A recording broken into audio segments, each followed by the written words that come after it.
This is Soumya Agarwal and I'm back with another video on company audit. So this is the lecture number 4 in Hindi. For those who don't know me, can just go to the playlist section and can check CA Inter Audit lectures. I'll also drop the link in the description box, so you will find all my videos of audit. Okay, so we have covered till this page in lecture number 3, and now from lecture number 4 we are starting from here. For those who want to view the lectures in English, I am uploading separate videos for English also. So I have uploaded 3 videos in English, so the students who want to view the lectures in English can go and check those videos. Okay, so the topic is filling of filling of a casual vacancy. Okay, so as per section number 139 subsection 8, any casual vacancy in the office of an auditor shall, in case of a company other than company whose accounts are subject to audit by an auditor appointed by the comptroller and auditor general, be filled by BOD within 30 days. सबसे पहले तो ये सब बताने से पहले let me just tell you कि casual vacancy होता क्या है. पीछे आते हैं हम लोग. पीछे क्या हुआ था, हम लोगों ने eligibility, qualifications and disqualifications discuss की थी. तो हुआ ये था कि अपॉइंटमेंट के बाद में अगर कोई ऑडिटर डिसक्वालीफाई हो जाता है फ्रॉम बीइंग एन ऑडिटर, तो उसको ऑफिस को वैकेट करना पड़ेगा ना. That vacancy will be known as casual vacancy. ठीक है, या फिर कैजुअल वैकेंसी के भी बहुत सारे केसेस हो सकते हैं. एक हो सकता है कि डेथ हो गई पार्टनर की, या फिर ऑडिटर की, या फिर उसने रेजिग्नेशन दे दिया, या फिर उसने कुछ ऐसा एक्ट कर दिया जिसकी वजह से उसको निकाला गया है. तो जिस भी वजह से वो अपनी सीट को छोड़ रहा है, वो अपनी सीट को वैकेट कर रहा है, so that particular time we will know it will be known as casual vacancy. We will name it as casual vacancy. तो उस casual vacancy, उस खाली सीट को हमें कैसे भरना है, हम उसके प्रोसेस के बारे में डिस्कस करने वाले हैं. ठीक है, अब आई गेस आप लोग पॉइंट के साथ में रिलेट कर पाओगे. तो in case of A company other than a company whose accounts are subject to audit by an auditor appointed by the comptroller and auditor general of India. अब आपको ये लाइन पढ़ के सबसे पहले तो जिसको नहीं पता होगा वो सोच में पड़ जाएगा ये कह क्या रहे हैं. तो देखो आप लोग याद करो appointment of auditor. Appointment of auditor में कंट्रोलर एंड ऑडिटर जनरल किस कंपनी का ऑडिटर अपॉइंट करता था? गवर्नमेंट कंपनी का, राइट. तो आपको जहाँ पे भी controller and auditor general of India दिखेगा ना, वहाँ पे मोस्टली केसेस में गवर्नमेंट कंपनी ही होगा. ठीक है, तो यहाँ पे हम बात कर रहे हैं in the case of company other than a company. मतलब वो कंपनी जिसके जो मतलब अकाउंट्स है ना, वो controller and auditor general check sorry in case of company other than a company, मतलब वो कंपनी नहीं बल्कि दूसरी कंपनी. ठीक है, वो कंपनी नहीं होनी चाहिए जिसका auditor controller and auditor general of India appoint कर रहा हो, बल्कि उस कंपनी के अलावा कोई कंपनी होनी चाहिए. That means in this case we are talking about a non government company, क्योंकि यहाँ पे दिया हुआ है अदर देन अ कंपनी जिसका ऑडिटर कौन अपॉइंट करता होगा? Controller and auditor general. ठीक है, तो अगर आपकी नॉन गवर्नमेंट कंपनी, यहाँ पे आप लिख लेना ब्रैकेट में नॉन गवर्नमेंट कंपनी, अदरवाइज आप क्या हो सकते हो? कंफ्यूज हो सकते हो. ठीक है, तो नॉन गवर्नमेंट कंपनी अगर है तो उस केस में कैजुअल वैकेंसी कौन फिल करेगा? BOD, that means your board of directors, in 30 days. ठीक है, और अगर बोर्ड ऑफ डायरेक्टर्स ने नहीं भरा तो कौन भरेगा? मेंबर्स. ठीक है, तो if such casual vacancies as a result of resignation of an auditor, such appointment shall also be approved by the company at a general meeting convened within 3 months on the recommendation of the board, and he shall hold the office till the conclusion of the next AGM. अब अगर ये जो casual vacancy है ना, ये resignation की वजह से हुआ है. अब रेजिग्नेशन तो विलफुल ही होता है, ऑडिटर ने अपनी मर्जी से छोड़ा है. ठीक है, उसने अपनी मर्जी से सीट को वैकेट किया है.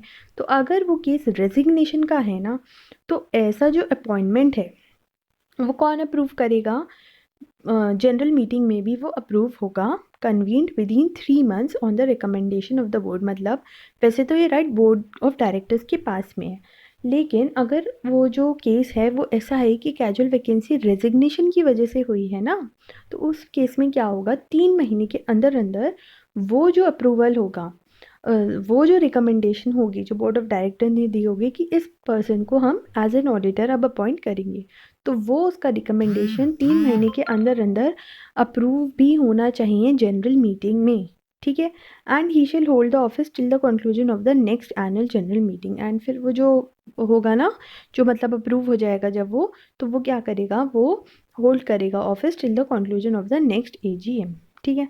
और अगर हम बात कर रहे हैं in the company whose accounts are subject to the audit by an auditor general appointed by the comptroller and auditor general of India, that means अगर हम बात करें गवर्नमेंट कंपनी की, तो गवर्नमेंट कंपनी में कौन फिल करेगा, CNDG, ठीक है, विदिन 30 डेज।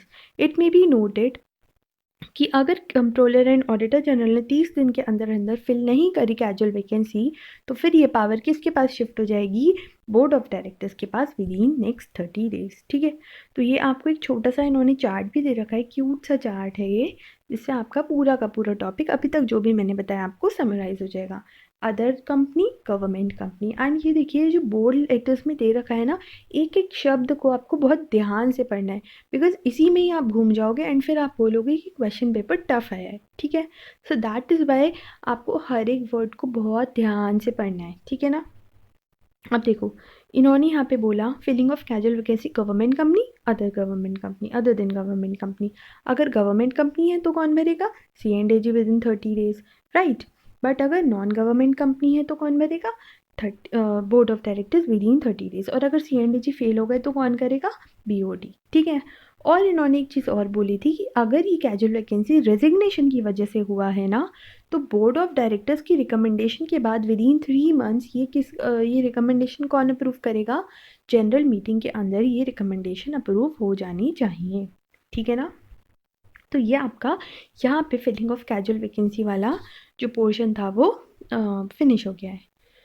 अब हम लोग डिटेल में डिस्कस करेंगे casual vacancy by resignation. So as per section 140 subsection 2 of the act, the auditor who has resigned from the company shall file within a period of 30 days from the date of resignation a statement in prescribed form ADT3 with the company and the registrar. In case of companies referred in 139 subsection 5 government company, the auditor shall file such statement with CNDG with the company and the registrar.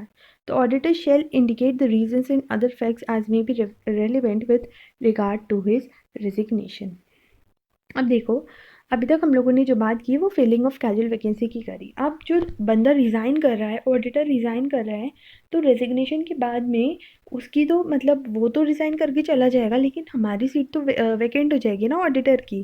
So that is why auditor की भी कुछ duties हैं कि जब वो resign कर रहा है तो उसको क्या क्या ड्यूटीज़ जो हैं वो अपनी फॉलो करनी होगी। तो ये लोग ये बोल रहे हैं कि जो ऑडिटर ने रिज़ाइन किया है ना, तो उसको 30 डेज़ के अंदर अंदर, अब ये ना ये 30 डेज 60 डेज़ ये लिमिट्स चाहे आप पेज के ऊपर नोट कर लीजिएगा स्टिकी नोट से, क्योंकि ये जो लिमिट्स हैं ये लिमिट्स आपको एग्ज़ाम में बहुत ज़्यादा कंफ्यूज करने वाली हैं, MCQs में specially. So that is why आपको ये जो लिमिट्स है ना, हर पेज के ऊपर जिस पे भी लिमिट है, एक तो L लिख दीजिए एंड एक स्टिकी नोट स्टिक कर दीजिए जिसमें कलर्ड पेन से आपको हर की लिमिट लिखनी है, सो दैट जब आप 1.5 डे में रिवाइज करोगे ना एग्ज़ाम से पहले, तो आपको कोई टेंशन नहीं रहेगी, बिकॉज आपको सीधा उस स्टिकी नोट पे जाना है एंड उन लिमिट को फटाफट देख लेना है। एग्ज़ाम से 5 मिनट पहले 10 मिनट पहले भी अगर आप अपने सेंटर पे पहुंच के भी उसको देखोगे ना, तो आपके माइंड में वो फ्रेश रहेगा, ठीक है। तो प्लीज़ ये 30 डेज 60 डेज 90 डेज इसको बहुत ध्यान से पढ़ के जाना, ओके। तो इन्होंने क्या बोला है कि अगर एक ऑडिटर ने रिज़ाइन किया है तो उसको shall file within a period of 30 days from the date of resignation एक statement in form number ADT3, ठीक है, with the company and the registrars. को एक स्टेटमेंट देना होगा फॉर्म नंबर ADT3 में रेजिग्नेशन के 30 दिन के अंदर अंदर, ठीक है। तो वही चीज़ यहाँ पे फिर से आ गई कि अगर वो नॉन गवर्नमेंट कंपनी है तो with the company and the registrar, और अगर गवर्नमेंट कंपनी है ना तो फिर CNDG के साथ में भी उसको कंपनी और रजिस्ट्रार के साथ में CNDG के साथ में भी वो स्टेटमेंट को फाइल करना होगा। और उसमें वो क्या लिखेगा, इंडिकेट द रीजन और अदर फैक्ट्स जो कि उसके रेजिग्नेशन को वेरीफाई कर रहे हो, ठीक है ना। ओके। और इन case of failure the auditor shall be liable. अब अगर ऑडिटर ने 30 दिन के अंदर अंदर नहीं करा तो फिर हम क्या लगाएंगे उसे, पेनल्टी। ठीक है, तो in case of failure the auditor shall be liable to a penalty of 50,000 rupees और the remuneration whichever is less. तो अगर उसकी रेम्यूनरेशन सपोज 48,000 है तो फिर उसको कितनी की पेनल्टी लगेगी, 48,000 की। और उसकी रेम्यूनरेशन सपोज 65,000 है तो फिर उसको कितनी की पेनल्टी लगेगी, 50,000 की, विच एवर इज लेस। ठीक है ना। And in case of continuing failure, तो एक तो उसको पेनल्टी मिली जाएगी और उसके बाद में भी अगर वो नहीं सुधरा ना, उसके बाद में भी अगर उसने फेलियर किया तो with further penalty of 500 rupees for each day after the first during which such failure continue subject to a maximum of 5 lakh. तो मतलब उसको फिर 500 रुपये हर दिन चुकाने पड़ेंगे जो कि 5 लाख तक पहुंच सकते हैं। ठीक है, आफ्टर द फर्स्ट फेलियर अगर उसने कंटिन्यू रखा तो 500 rupees for each day after the first during for which such failure continues and which shall subject to maximum of rupees 5 lakh। ठीक है ना। ये चीज़ ना बहुत इंपॉर्टेंट है, इसको आप चाहे बाय हार्ट लर्न कर लेना लिख लेके, बिकॉज अगर आप यही स्टेटमेंट कॉपी में उतार के आओगे ना तो एक बढ़िया सा इंप्रेशन पड़ेगा। एंड आपको क्या करना है, अपने एग्जामिनर को इम्प्रेस करना है, स्पेशली बॉयज़ गर्ल्स के साथ साथ एग्जामिनर पे भी थोड़ा सा फोकस करो। So you should prepare for to impress the examiner so that वो आपकी कॉपी में आंसर देखते ही आपको अच्छे अच्छे मार्क्स दे दे। ठीक है ना। Okay, now case study. Case study से क्या होगा ना, जो भी मैंने अभी तक आपको पढ़ाया आपके दिमाग में एकदम बैठ जाएगा। तो इस ब्यूटीफुल सी केस स्टडी को हम पढ़ते हैं। The facts of case: C.A. Donald was appointed as the auditor of PS Limited at the remuneration of 30,000। अब प्लीज़ मेक श्योर कि रेम्यूनरेशन कितनी है, 30,000। पेनल्टी में कितनी की बात हो रही थी, 50,000, और remuneration whichever is less. However, after 4 months of continuing his services, he could not continue to hold his office of the auditor as his wife got a government job at a distant place। अब क्या हुआ, उसकी wife को ना government job मिल गई थी थोड़ी सी दूर, and he needs to shift, and उसको अपनी बीवी की वजह से शिफ्ट करना पड़ा था न्यू जगह पे। इस वजह से उसको क्या करना पड़ा, रिज़ाइन करना पड़ा। दस he resign from the company and did not perform his responsibilities relating to filing of statement to the company in the register indicating the reasons. अब उसने क्या करना ना, उसने एक तो रिज़ाइन कर दिया, फिर साथ में उसने जो उसकी रिस्पॉन्सिबिलिटी थी कि उसको एक स्टेटमेंट फाइल करना है रजिस्ट्रार और कंपनी के साथ, वो उसने करा ही नहीं। तो उसको ये पूछ रहे हैं कि आप कितना उसको फाइन लगाओगे, क्योंकि उसने नॉन कंप्लाई किया। अब देखो, for non compliance of sub section 2 ऑफ section 140 the auditor shall be punishable with a fine which shall not be less than 50,000 और remuneration whichever is less but which may extend to 5 lakh rupees. ठीक है, और यहाँ पे अगर आप ये चीज़ भी लिख देते हो ना इन केस ऑफ कंटिन्यूइंग फेलियर वाला, तो उससे और भी मज़ा आ जाएगा। बट आप यहाँ ऐसे भी लिख सकते हो, but which may extend to rupees 5 lakh under section 140 sub section 3। तो कंक्लूजन क्या है कि बिकॉज इनकी जो वो है मतलब फेल हो गए हैं ये, तो फाइन जो होगा वो इनका 30,000 तो होना ही होना चाहिए। लेकिन उसके बाद में भी अगर कंटिन्यू रहा फेलियर इनका तो 5 लाख तक वो पहुंच सकता है। और ये यहाँ पे अगर ये 30,000 की जगह 60,000 होता तो यहाँ क्या आता, 50,000 आता। ठीक है, तो 50,000 या remuneration whichever is less, and अगर वो फेलियर कंटिन्यू रहता है तो वो 5 लाख तक पहुँच सकता है। I hope this topic is crystal clear to you all.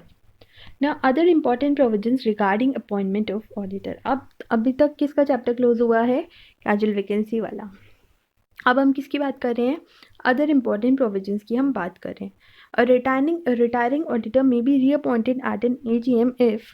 अब क्या कोई रिटायरिंग ऑडिटर रीअपॉइंट हो सकता है, this question might be asked. सो इसको आप इंपॉर्टेंट मार्क कर लो एंड यहाँ क्वेश्चन में लिख लो कि क्या हम किसी रिटायरिंग ऑडिटर को रीअपॉइंट कर सकते हैं एट एन AGM। ठीक है, तो हम कब कब कर सकते हैं रिटायरिंग ऑडिटर को reappoint, if is not disqualified for reappointment, अगर हमने उसको डिस्क्वालीफाई नहीं किया है रीअपॉइंटमेंट के लिए। If he has not given the company a notice in writing of his unwillingness to be reappointed, अगर उसने कोई ऐसा नोटिस नहीं दिया है कि मेरी मर्जी नहीं है कि मैं इस कंपनी का ऑडिटर बनूँ, and a special resolution has not been passed at that meeting appointing some other auditor और providing expressly that he shall not be reappointed. और अगर कोई ऐसा स्पेशल रेजोल्यूशन पास नहीं हुआ है कि ये बंदा तो किसी भी कीमत पे ना ऑडिटर रीअपॉइंट ना हो जाए। ठीक है ना, तो ऐसा कोई स्पेशल रेजोल्यूशन तो पास नहीं हुआ है, उसने कहीं अपनी अनविलिंगनेस का नोटिस तो नहीं दिया है, कहीं वो डिस्क्वालीफाइड तो नहीं है रीअपॉइंटमेंट के लिए। तो ये सारी बातें हमें चेक करनी है, और अगर ऐसा कुछ है तो हम उसको नहीं करेंगे रीअपॉइंट, और अगर ऐसा कुछ नहीं है तो हम कर लेंगे उसको रीअपॉइंट, ठीक है। Okay, now second point is where at any AGM no auditor is appointed or reappointed, the existing auditor shall continue to be the auditor of the company. तो अगर कोई AGM में ना तो कोई reappoint हुआ है ना ही कोई appoint हुआ है, तो फिर जो existing auditor है ना वही क्या करेगा, उसका ऑडिटर रहेगा। लेकिन इसमें भी ना कूलिंग पीरियड के जो भी टर्म्स एंड कंडीशंस है वो एज इट इज़ एप्लीकेबल रहेंगी, ठीक है। अभी जो रोटेशन वाला है ये मैं नेक्स्ट वीडियो से करूँगी, बिकॉज ये टोटली डिफरेंट टॉपिक है। तो इस वीडियो को हम इतना ही रखते हैं, एंड फिर हम अब मिलते हैं नेक्स्ट वीडियो में। ओके, सो बहुत इंटरेस्टिंग सा चैप्टर है ये, एंड मैं इसको बहुत जल्दी जल्दी वाइंड अप कराऊंगी। अब मैं बहुत regular videos, I will try to upload the videos regularly, ठीक है। आप लोग सोचते होगे मैम बीच बीच में कहाँ गायब हो जाती हैं, बट मेरी भी अपनी कुछ पर्सनल काम रहते हैं, सो मुझे टाइम नहीं मिल पाता। But now I will try कि मैं अपने जो मई 2021 के स्टूडेंट्स हैं उनके लिए बहुत सारा कंटेंट लेकर आ सकूं, एंड जैन वाले आप लोग भी इसको इजीली यूज़ कर सकते हो। एंड ये जो स्टडी मटेरियल है ना, ये मई 2021 के लिए भी एटलीस्ट इस चैप्टर का तो सेम ही है, ठीक है। तो you can also use it. So अगर कोई भी आपकी क्वेरी है तो आप लोग कमेंट बॉक्स में उसको टाइप कर दीजिए, I will definitely reply all. And अगर कोई भी सजेशन है then most welcome. And please like my video, please share my video, and please subscribe to this channel. So ending this video here, and thank you so much.